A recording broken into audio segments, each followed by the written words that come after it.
Today we discuss the dark side of adventures, failure.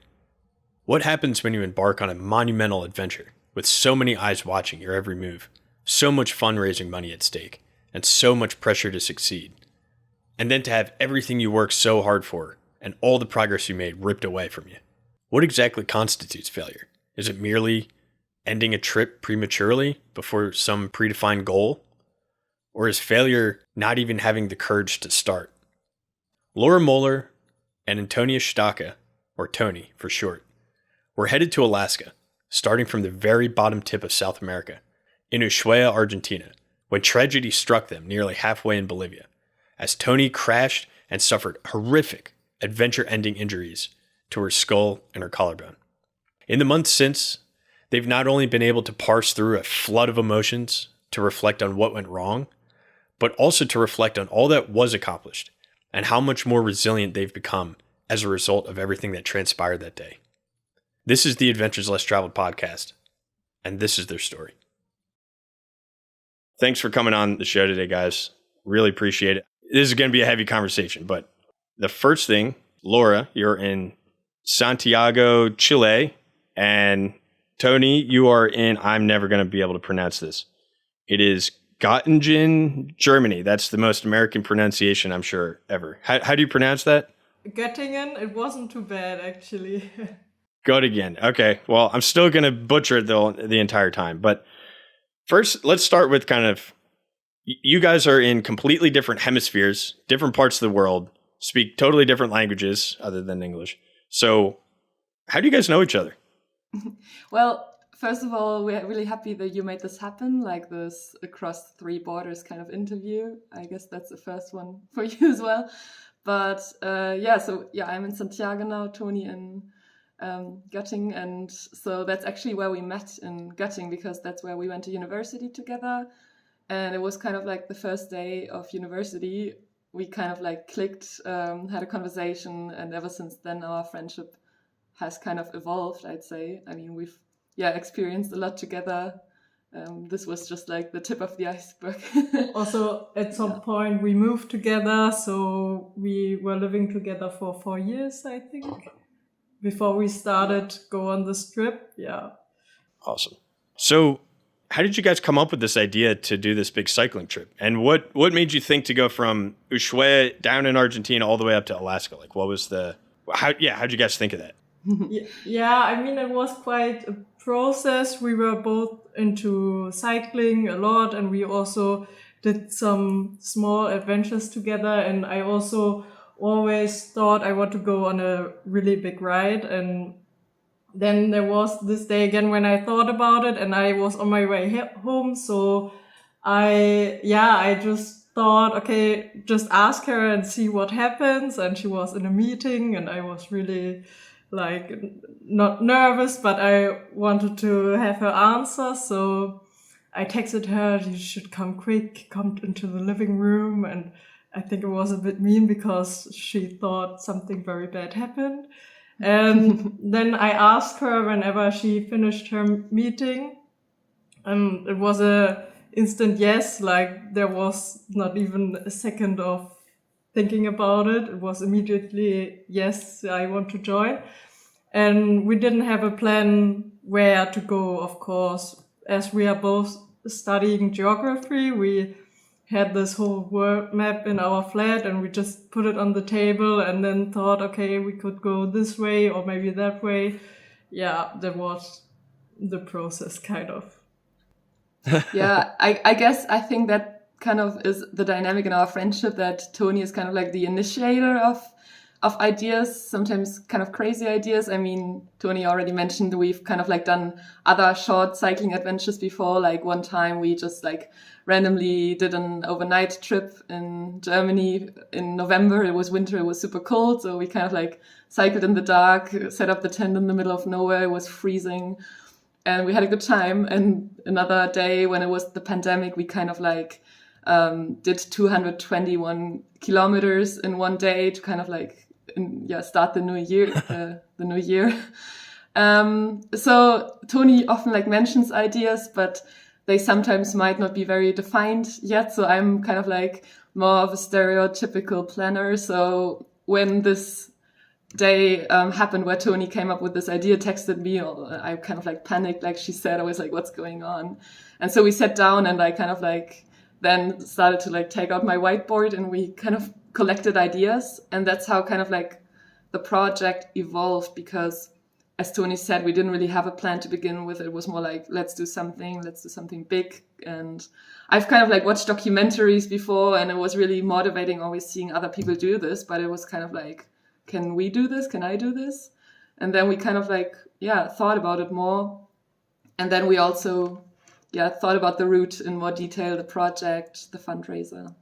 I mean, the first thought was going to Korea because I have friends there and I always wanted to visit them. And then we checked the map, but it was more difficult, this route. And then Laura also lived in Colombia for 1 year, so she was really into South America and traveled there a bit more, even with the bike. I mean, it's very different to travel with the bike through a country. And so we decided to go through South America, and then we asked ourselves, okay, why just South America? If we go on this trip, we can also do North America as well. And this is how the beginning of the longest ride started. Yeah.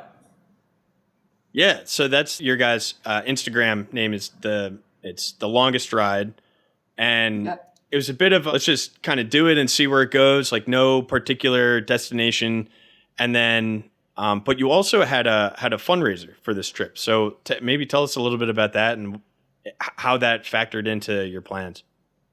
I think for both of us, it was kind of like thought of not just going cycling, but like doing something meaningful from the very beginning.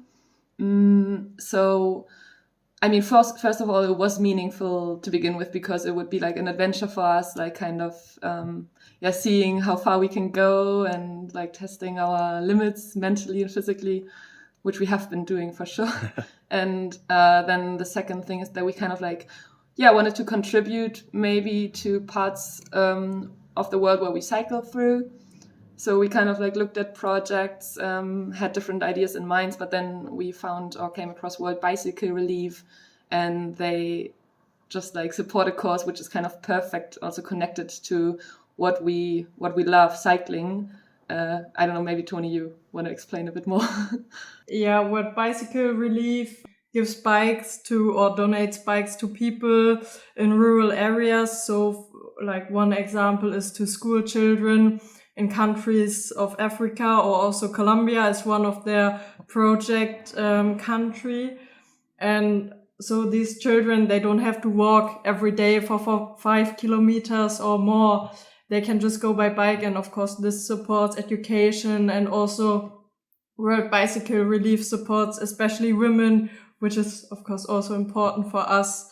And there we have like a meaning we can support, or we can support this project with our project, and it's not just us going cycling around the world, but also do something good with it. And the good thing is about World Bicycle Relief, they kind of like donate very sturdy bikes. They are made for also transporting goods. So I mean, they mostly focus kind of like on education, but they also want people to be able to, let's say, take the produce to the market in the next city. So it also kind of supports the economy. And what they do is they also educate mechanics, or they kind of create work, because they want the people in those areas to also fix the bikes, because it doesn't make sense to give them bikes and then they, are used and then maybe not work anymore. So they also fix them and provide, materials for that. So it's a pretty great. Sustainable project, we'd say. And we've talked a lot with the people as well from World Bicycle Relief. So it's kind of been also a matter of working with them. Yeah. And you guys have raised over 11,000 euro so far. It's still an ongoing donation link, I'm pretty sure. So if anyone wants to donate to the World Bicycle Relief, you can do it at the link below. And the cool thing is, I guess your milestones then were how many bikes you wanted to try to donate, rather than a pure like dollar amount, right? So at first you one bike per country, then 2 bikes per country, and then like I guess you just kept getting more and more fundraising coming in the door, so it increased. But that's a pretty cool goal. Yeah, that was maybe, yeah, we like, I mean, we have to say this was overwhelming. Like you said first, we had a tiny goal of like getting, one bike per country we traveled through. Which was about 2,200 euros. And then it exploded. Like people were so excited about the project, which we were like it was kind of unexpected that we kind of reached the goal in the very beginning, even before we have cycled anything. Yeah. So, and then we doubled it, and then during the trip we could increase it to this amount of 100 bicycles, and we're getting closer to that goal as well. So it's a very motivating milestone to have. Yeah. Yeah. It's awesome. And it sounds like it's really, really great cause too. So the trip itself, what were some of the highlights? Because there was a lot that you guys covered. So were there any takeaways, any lessons, like any big earth-shattering revelations that you guys had all the way leading up to Bolivia? I guess, like, were there like great fun, like memorable parts, or like parts that were like pretty miserable that you had to overcome or anything? Or it's a very tough question because so many things happened in just 3 months, and I would say for me, like, the best thing that happened was definitely the people we met. There were tons of people who were just so nice, and they just came out of nowhere and offered us a place to sleep. I mean, we slept in the weirdest places. I never thought I would sleep in these places, like a bakery, for example, or like a horse barn, stuff like this. It was just weird. And also, like, the help from the people we received, I could never imagine that it will be like this when we go on this trip. And that was quite overwhelming. And of course, nature was amazing in most of the parts, but also, of course, difficult, like the wind in Patagonia. That was maybe the most terrible thing we experienced, besides the accident, of course, like for me. It's something like the conditions down in Patagonia, like it's not a place where you should cycle. It's just like Earth doesn't allow you to go there on a bike because like we had days where we couldn't like literally stay on the road. We were pushed off the road every 10 minutes or even more. So it was like for, 12 kilometers, we needed 2 hours. Incredible. And then one day we just had to give up. Let's say like we just didn't want to admit that this was not the day for cycling. We gave it a go in the morning, and then even a bus kind of like stopped and was like, do you need a lift to the next town? We were like, no, we got this. We were like frustrated by the side of the road, like, no, we got a hitchhike. So we got like a lift to the next village and just called it a day. And that's the day, like Toni said, we actually slept in a barn and met nice people. So it's like the day kind of turned around. And I think that's what happened a lot. Like one moment you'll find yourself just like questioning everything you're doing, and then the next moment it's like, this is what we're here for. And I think another highlight was, and that might sound a bit boring, but we did this beautiful route in the south of Chile, like it's called the Carretera Austral. It's like super scenic. What is it called? The Carretera Austral, it's like one of the most southern routes. Okay. It's very remote, but now they also kind of have a paved road and more camping facilities. So for tourism, it's kind of big. But it was really tough, like lots of climbs, wind sometimes, also rain. And so we were kind of like not making a lot of progress before that in Argentina neither. So because there's the Pampa, like open plain land, and really tough. And then we got to like a city called Puerto Montt. It's also in the south of Chile still. And we just wanted to make more progress. And so we hit the highway, which is highly illegal in Germany. But we, like in Chile, you can just kind of ride on the shoulder. And so we just pushed kind of like 1,000 kilometers on the highway up to Santiago. And I think Toni agrees that was actually a really good time.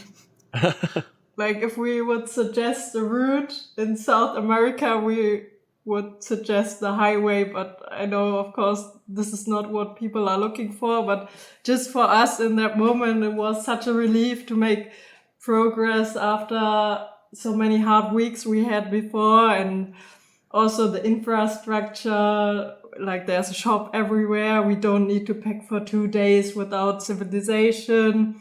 This was kind of just luxus. So yeah, we really enjoyed that part. So you touched on the karma aspect of it, right? So one day it's great in the morning, and then it's terrible at night, and then the next day you have a terrible day, and then some kind of blessing comes out of nowhere, and you get a place to sleep. So naturally that leads to the question of the accident. So what exactly happened that day? Because you guys, you had this great trip, you made all this progress, you saw all of these amazing people and met, you learned so much, and you got all the way to Bolivia, and then this kind of shatters your world and turns everything upside down. So what happened that day? What was the incident? Yeah, I mean, it's a bit weird because that day, actually, a friend who wanted to join us later asked us to film like how it really is, not only to show the bits we put on Instagram, but like show everything that happens. So it was already a strange day. And when we started filming stuff, we always said, okay, this is not how it's usually going, because we had to stop sometimes every kilometer for some reason. It was just weird, and it was the hardest stage we had so far. I mean, we were about like 4,000 meters above sea level, and it was just going up, down all the time. I mean, we crossed the 4,000 mark 2 times already, because it was just like going up, down. And then like the last thing I remember, we were at a small village, and it was still quite early that day, and we were thinking about, okay, should we stop here and find a place to sleep, or should we keep going? But because it was still quite early, we said, okay, we can push for some more kilometers and maybe sleep a bit more down below the 4,000 meters. And yeah, well, that's actually the last thing I can say, because I have no memories of that day after that, and I think Laura needs to continue. Yeah, I can kind of agree that in that moment it was a bit weird. Like we were kind of like in this, there was a village, it was kind of like a mining facility village, so not really a village, so it was like giving a bit weird vibes to stay there anyway. So it was like, okay, we're gonna reach the highest point in a bit, and then it's just descending. The sun was out, the road conditions were fine, but it was a matter of, let's find a place to sleep. So it was kind of like towards ending a very hard day. And then the weather also kind of got a bit weird. At one point, like we had clouds coming up, we were like, is it going to rain? But then it stayed sunny, we had a beautiful sunset, and we were kind of descending, and roads in Bolivia are actually really nice. So that was a very good road, super well paved. And before that, we did lots of descents and felt kind of safe with the setup and our bikes. And it was usually the dynamic. I was a bit behind because, Toni was just a bit faster because I had a rack with bags, so I was naturally a bit slower. And so she was ahead of me. And like the only thing I kind of saw was all of a sudden her being in a curve and kind of sliding.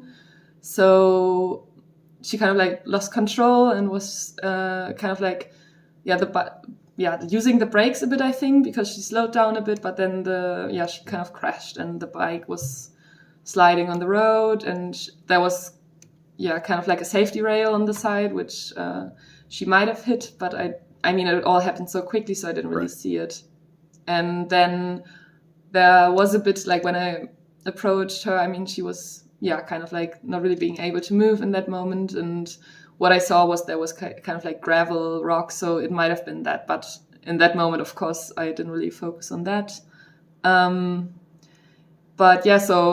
It was kind of like a situation where first I was a bit in shock, but then I kind of like tried to just work and provide, let's say, first aid. Haven't been in that situation, but it was like, let's calm myself down, her down, and like see what really happened. So in that situation, it was hard to tell like how injured she was.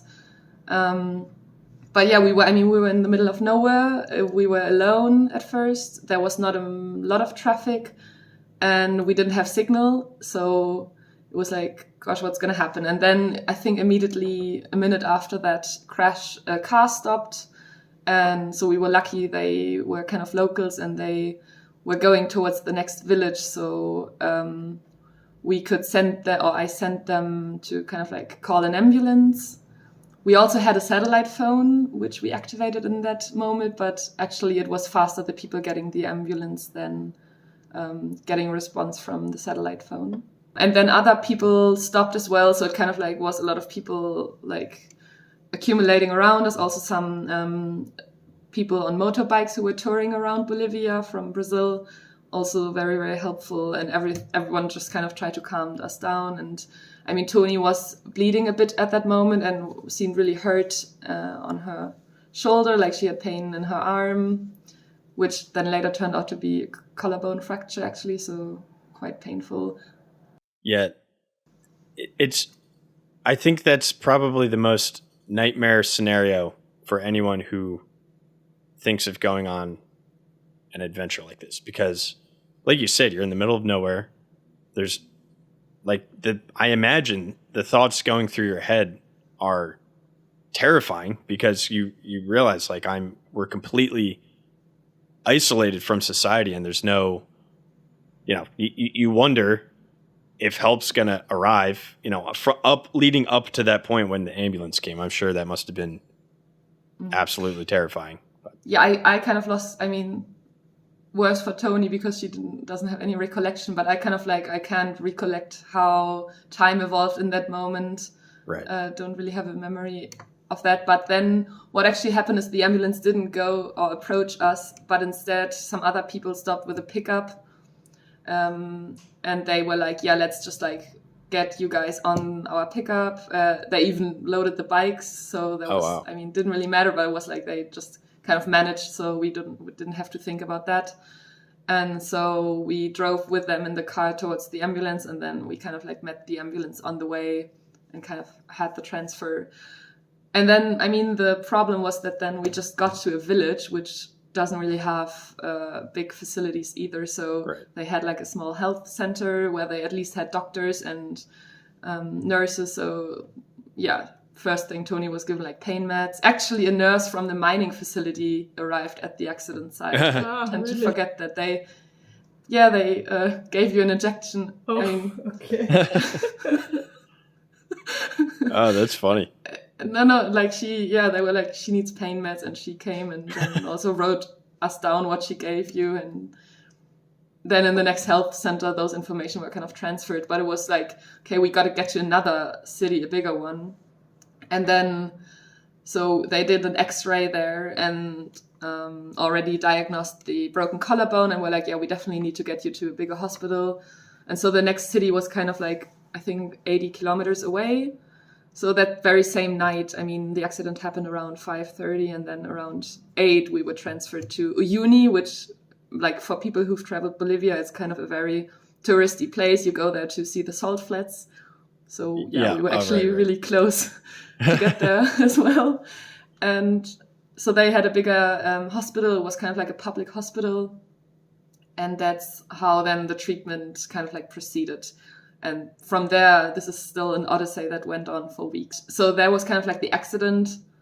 And on top of that, we were kind of I started communicating with Toni's mom. So there was another, of course, kind of challenging situation for all of us in different ways. Yeah, and just to clarify for anyone listening, so the accident itself, it sounds like it was essentially just a freak skid where going around a turn, skidded out, lost control of the tires, and pretty much rolled into, I guess, the guardrail. And that's when she suffered all this damage. You guys took her to the hospital.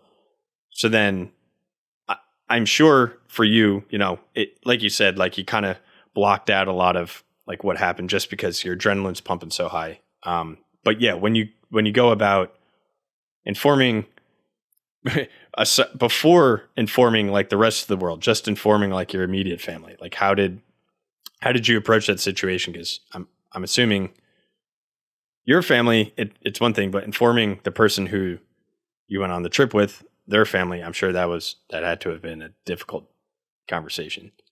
Yeah, because of course, like at that moment, I didn't even really know what was going on with Antonia. So like making that call and passing on those information of uncertainty just about the accident was a bit terrifying. And then we kind of had to make decisions together with Toni's mom. So I think I called her immediately when we were in the first health center, because then we kind of had to make a decision, do we get to the next hospital? And also she had to kind of help us with the insurance, which was actually a very, like, dealing with that bureaucratic matter in that situation. That's, I think, mentally the most draining part of it. Right. But it was good to have her support. But yeah, it was kind of like a phone call, then a matter of calming each other down and kind of trying to make decisions. And actually my dad helped me out a bit, because he unfortunately was the one who got the emergency call from our satellite phone that was activated. So they had a center in the US. They called my dad. They were like, what's going on? But I couldn't talk to him at that point because we were still out of the signal area. Right. And then fortunately, kind of quickly, we were driven to an area where I had signal again. So I had all these messages like, what's going on? And I wasn't aware that they would first reach out to him, because, I mean, he was the emergency contact, but couldn't really say anything about the situation. Right. And then I had to calm him down. And I think he was the first one to actually tell Toni's mom about it while we were on the way to the hospital. So it was like, those were kind of like the people that were first involved, informed, and who were also aware, like some kind of support system. But it was challenging because of the distance and the uncertainty. And also, like, then we didn't know how bad actually the injuries were. Like, they just said the collarbone, but then it turned out to be even more. Right. Yeah. That not knowing and like the constant update of information of what exactly happened. And even through your Instagram account, like the original post that you had compared to you had a post many months later of what the accident actually was. And it was a lot worse than what was initially believed. But that also might have been, you might have wanted to keep some of that information, closer to the chest, I guess. But after you talk to the family, you kind of figure out what's going to happen with the surgeries and everything. And it's a little bit, you that first breath of fresh air when you're like, okay, now we got to everything, you realize everything that just happened. Was there any animosity towards one another or any kind of like frustration knowing that the trip that you guys worked so hard kind of came to an end? Or was it a mutual understanding of like, we went in knowing that, things happen, so c'est la vie? Yeah, I mean, it was more like a neutral understanding. Of course, for me, I cannot really say too much about it because my memory is kind of dizzy. But it was, of course, there was disappointment because the trip had to end, but that was not really on the radar that time because so much was going on. My mother and actually also my brother, they came to Bolivia to help out Laura with everything, and also they brought me back home. So there was so much going on that I did not really think too much about the whole trip. I thought more about what's going on and what has happened to me. So yeah, and then after the first shock was over, I'd say, then I started thinking about the trip again, which was of course a bit sad, but I mean, we can change it and it happened. So now we have to make the best out of it. And I think that's what we are doing. And I also think it actually brought us closer together because we experienced such an extreme situation. Not many people luckily have to experience. So yeah, I mean, we were close before, very close, but now I think we are even closer. Yeah, I think like animosity is something we could never feel for each other to begin with. And what Toni said is so true. Like, this was more like I was super worried about her. I felt her being like empathizing with me as well in a way. Like, at one point she was like, it must be hard what you're going through as well. Like, even recognizing that in the situation.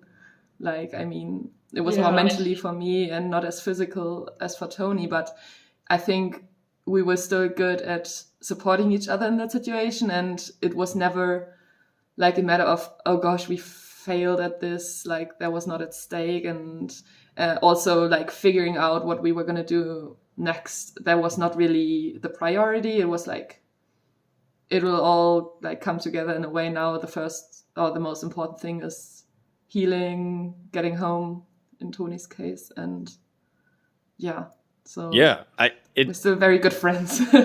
yeah. It's a beautiful thing, because I know with a lot of people, or some people rather, that it could go in the complete opposite direction. So when you guys look back at the trip and you're looking at a map and you see the spot where the crash happened, what kind of feeling do you get about that?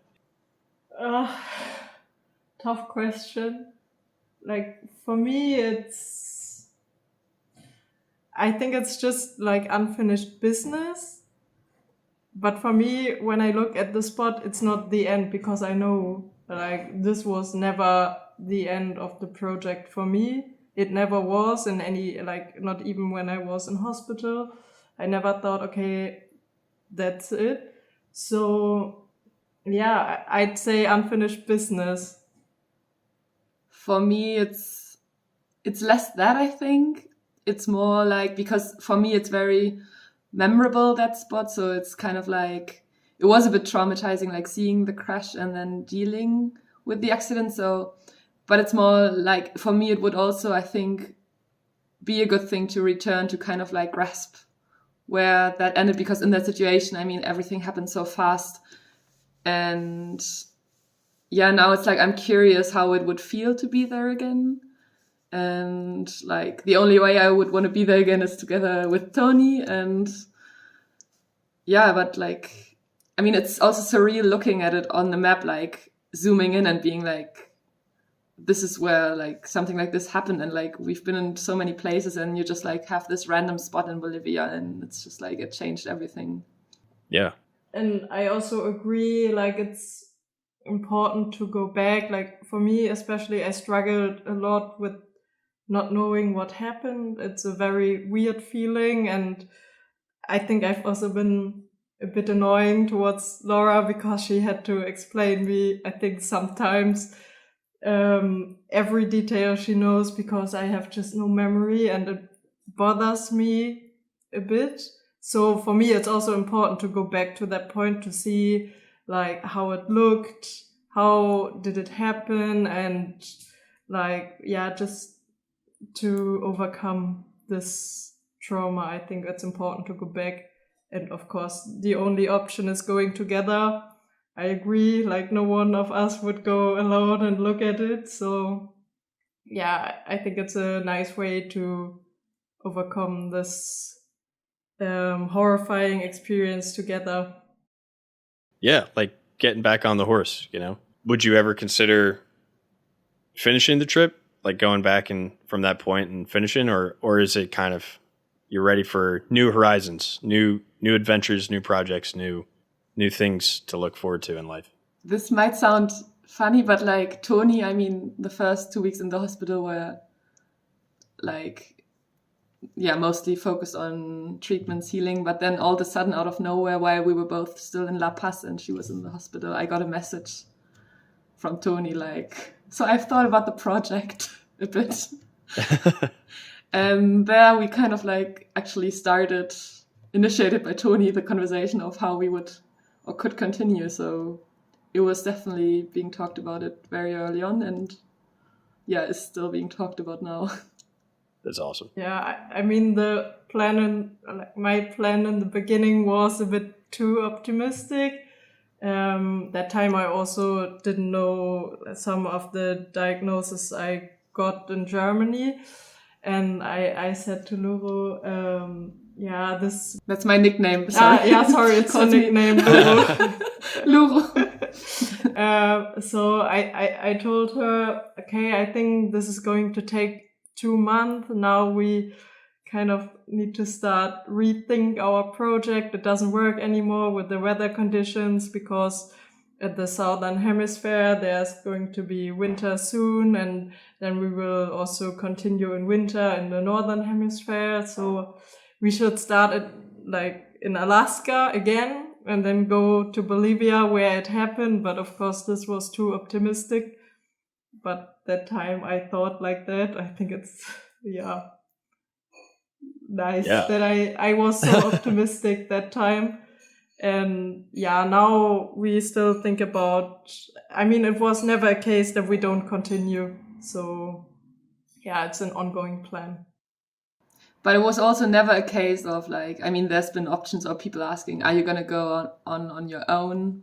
And that was never an option. Like, it's kind of like our project. And we haven't really like defined You're a unit. Yeah. So like it would just feel very wrong going on my own, and also we're just such a good team for this. So if we finish the trip, we have to do it together. Yeah, you spend all that time learning each other's like, idiosyncrasies, so you know how to work, how to optimize the way that you work together. But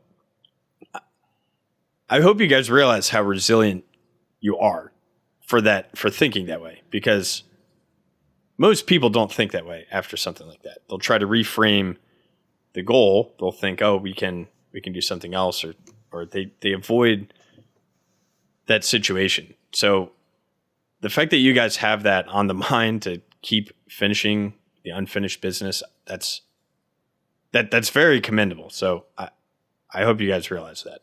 Thanks. Yeah. I think sometimes it's like for other people, it might seem much more like tougher, like all the things we experienced on the trip, and also before the accident. And it's like, it's kind of like sometimes we tend to forget, I think, as well, how tough we are, or like what we've actually managed to do those horrible days. And it also makes things in everyday life seem like nothing. True. Not that hard, Definitely, yeah.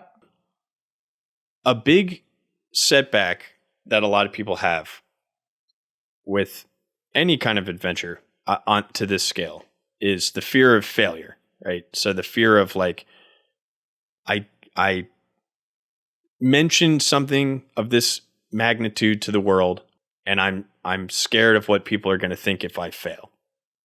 How did you approach telling everyone that the trip was over? Because I feel like that's also something that people don't realize of how stressful that can be. Even though, we all learn in grade school, like, doesn't matter what other people think of you, but it still is, it's not an easy thing to break the news to people who, have invested in you, whether it's through the fundraising, through the foundation, or whether it's the people who you met along the way who, encouraged you to go. Like, how did you guys kind of compartmentalize that and be able to share that with all the people who have invested in you? I think the first step we did, well, actually, I think Laura did it, which was important to us. We had some sponsors, and of course, they needed to know, okay, this trip, they invested with equipment. This is not going to continue the way they thought it would be because there was an accident. And all of them, they were very supportive, and they've been through all the time, even after the accident, they've been, very supportive. So I think that was important to us. And we also said in the beginning, if something happens, okay, then we can, that's it. We cannot change that. And they all said it's fine. So we did not feel any pressure from that. Not too much pressure. And the process of telling the public was a bit different, I think, because it was not so much about telling that we failed. I mean, both of us, I don't think any of us, we think that the project failed because we already reached so many goals until even 3 months. So we never had the feeling of failure. The process of telling the public was more about, okay, we don't know ourselves what's going on, so we need to do it step by step. First of all, I mean, people watched us every day, which is very nice, and they even told us, oh, we are watching your stories every day, and it's kind of the highlight of our days. So they were a bit concerned and also worried, and we got messages, is everything okay? You didn't post anything for 2 days now. So we had to tell that something happened. And then in the next process, we also had to tell, okay, something more serious has happened. So don't expect too much from us within the next weeks. And yeah, I think that was the first initial way of communicating how the trip has ended. And we also kind of like asked people then to like be understandable about us not communicating, and kind of like asking them not to ask too many questions, just because of that we didn't really know what was going on. And so yeah, our community has been very respectful with that, and like supportive, just like sending their best wishes to us. And then once Toni was kind of able to think a bit more clearly, I think it was more like a matter of her being ready to like also talk about it. So I think it was always, especially with her consent. And so we kind of talked and were like, should we now make maybe a bit of a bigger post, kind of like telling what happened? And then we kind of shared more news. And now I think a few weeks ago we also did this update because things have settled a bit. So yeah, just to also be kind of like, or keep talking a bit to our community, because we have also met so many great people, and like no one would ever also tell us that we failed. I think out of those people, the opposite, like people have been assuring us like, you've accomplished so much, like this has been a great project, which also, I mean, just confirms our belief system about it, I think. And yeah, we met people in person, even like, I mean, some of the followers we gained kind of like after meeting them, but also the other way around, like we met people who randomly were, let's say in Chile, in the south of Chile, we met up with them because they were like following us. And I think it's important to say at this point that like all our community was so supportive during this whole process. I mean, just after the first post we did, our first story, we received a lot of messages that asked if we need help, and also random people who sent us an email and asked like, can we help you from Germany? Is there anything we can do?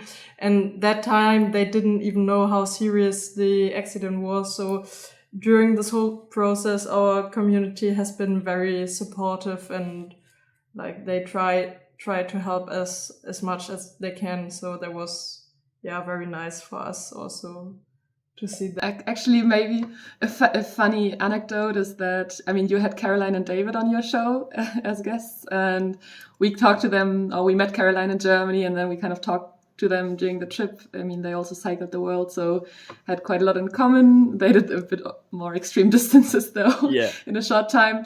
But like, she also had a contact in Bolivia, so it was like, because of Caroline, we also had help from a guy in La Paz, Yannick. He was really, really helpful. He came to the clinic and also organized like transport for us in the city for Toni's family. So it's amazing how like things are very connected in this community. It's one of the few unexpected benefits of social media, you know, like there's a lot of things wrong with it, but that is one thing where the outpouring of support from people who you have no idea who they are, but they're willing to lend a helping hand, just like what you're saying with Caroline and the connection in South America. It's important how you guys frame this idea of failure, because it's only really failure if you give up, right? So like, it's not, you guys never gave up. Like you learned from it, you grew from it. So it's it's a tricky word. It can be a dangerous word if you frame it the wrong way. But I think what you guys are doing by growing from this whole experience is really the most important part. And so how has all of this transpired into your personal lives? Like, how has it shaped your perspective on how you approach challenges or personal growth going forward for other endeavors? Like, have you noticed that there's a lot of things that you can take away that are kind of transferable skills? Now we're getting the big questions. Yeah. I got to ask the philosophical ones. Well, that's good. Just to kind of connect to what you were just saying about failure, there's lots of takeaways, I'd say, not just from the accident situation, but from the whole trip. And Sure. You kind of said, failure it's hard to define, and maybe it's more failure when you're actually giving up. But I would kind of disagree on that, because even giving up doesn't necessarily need to be failure. Like the day we hitchhiked to the next city, it was kind of like a feeling of giving up. And then also you think maybe we failed a bit, but it was just a smart decision. And then you just get back up on your feet again the next day. And then it's not failure, because you made a smart decision of giving up and maybe listening to your needs. And then you can still turn it around. Mm-hmm. Yeah, for sure. That's one takeaway. I don't know. I think that's more, Toni. Yeah, I agree with you, Laura. I think failure is, for me, failure is to never have started. And we did start. And if something doesn't work out, okay, you tried. I mean, this is the way how life is. And yeah, I think failure is just not even try. That's, I think, very important in that case. And that's a great perspective, to not even start. Yeah. And I mean, if you fail, if you have to end something you tried to do, you can learn from it. And if you want, you can try again. So failure can also be something to learn from. And what to take from this whole thing, what has happened. I think for me, it's important to not regret anything I do. And maybe some people think now, okay, I regret going on this trip because of all the horrible things that happened to me. But I think I would have regretted it more if I did not try, because then I know my whole life, okay. Wondering what if. Yeah, wondering how it could be. And so I'm still happy that I did it, and I never regretted it to go on this trip, not even when I was in hospital and I had a lot of pain. There was not even a second I regretted what we did. So I think this became more important in my whole life, private life, to just feel to not regret anything. Yeah. Like you're saying, think about it. How many people have gone on even attempted what you've attempted? Maybe 100, maybe, there's millions of people in this world, and 99% of them are never going to even try to do what you guys did. So on that note, anyone who's thinking of embarking on an adventure, what advice would you give them?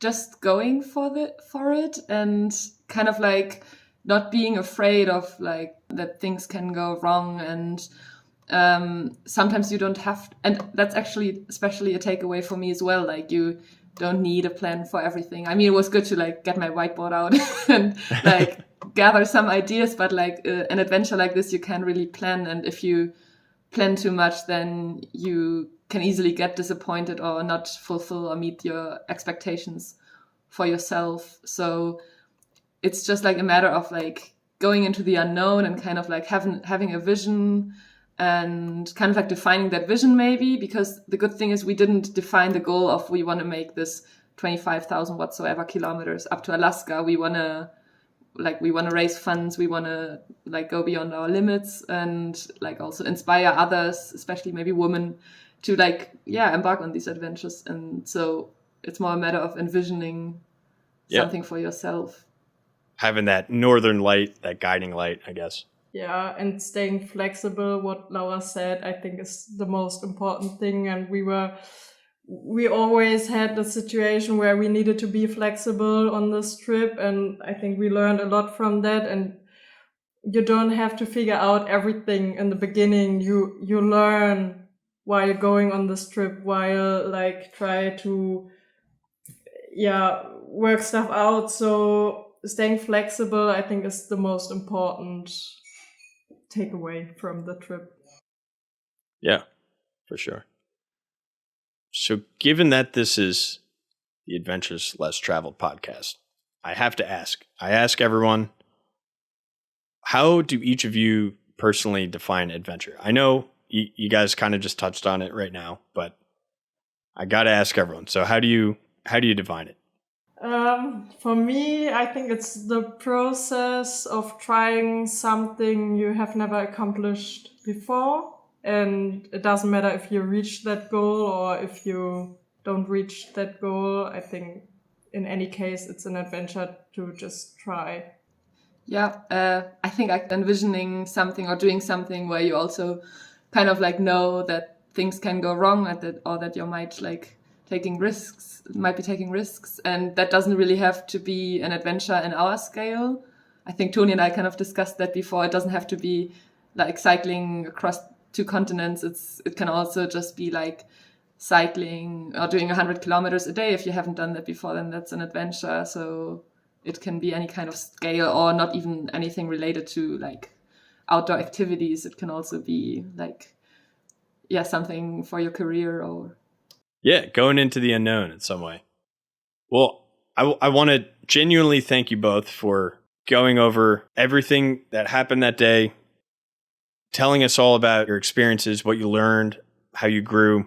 This was a very powerful, very interesting, engaging conversation.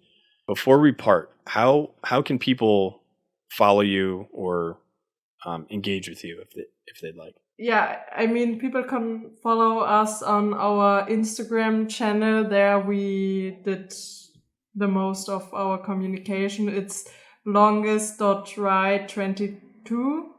We are 22 in numbers, of course.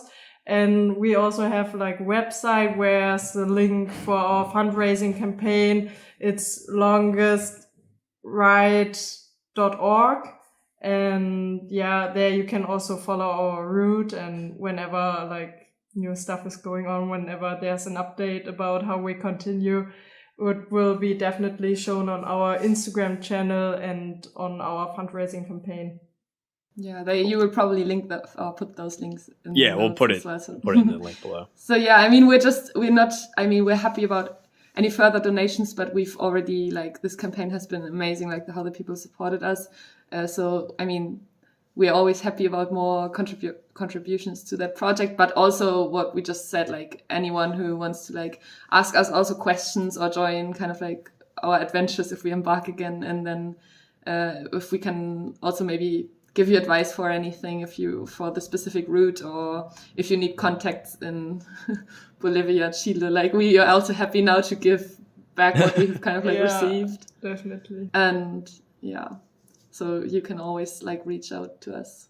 I think one thing we kind of have to mention or say is kind of like this might sound cheesy, but how amazing our family has been and supportive. I mean, especially our mothers have been going through a lot, just like bearing with us for them it might be even more of an adventure, like not knowing what we will do next. So just having that support anyways of our families, of the people who are like hosting me here in Santiago now in the meantime as well.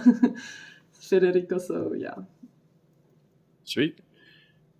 Well, great. Thank you guys so much. Thank you both, and I'm very grateful we had this conversation. So thank you again. Yeah, thank you for as the well. invitation. Yes, it's been actually the first time we talked to anyone about this in depth, like having a conversation apart from family or friends. So thanks for also making that a respectful conversation with us. Of course. All right. Thanks, everyone. Thanks for tuning in. Catch you next time.